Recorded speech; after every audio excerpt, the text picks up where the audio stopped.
युद्धाचा फटका नाशिकमधल्या उद्योग क्षेत्रालाही बसलाय। गॅस टंचाईने नाशिकमधील उद्योग अडचणीत आलेत। 400हून अधिक कंपन्या बंद पडण्याच्या उंबरठ्यावर आहेत। अनेक कंपन्यांकडे फक्त एक दिवसाचा साठा उरलाय। पुरवठा न झाल्यास कंपन्या बंद ठेवण्याची वेळ येईल। कंपन्या बंद झाल्यास उद्योग जगताला कोट्यवधींचा फटका बसण्याची शक्यता आहे। अनेक कंपन्यांना गॅस पुरवठा करणाऱ्या कंपनीनं पुरवठ्यावर निर्बंध लादण्याची सूचना दिली।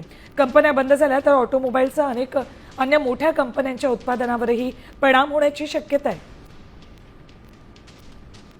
करण्यात येईल आणि जो काही गॅस दिला पण जाईल तर त्याच्यासाठी जे प्रोक्युरमेंट कॉस्ट वाढणार आहे ते आमच्याकडनं घेणार आहे।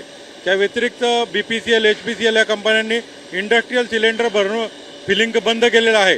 बऱ्याच आज इथं 400 आसपास एक प्रोसेस करणारी युनिट आहे जे सरफेस ट्रीटमेंट, हीट ट्रीटमेंट करता। तर ते युनिट उद्या मला असं वाटतं काही बंद झाले आणि जे उरलेले युनिट आहे पुढच्या 24 तासात बंद होतील। त्यानंतर जे काही पार्ट प्रोसेस करून महिंद्रा असेल, ABB असेल, क्रॉम्प्टन असेल या कंपन्यांना सप्लाय करणारे युनिट जर बंद झाल्यामुळे या OEMच्या मॅन्युफॅक्चरिंगवरती पण मोठा इम्पॅक्ट येणार।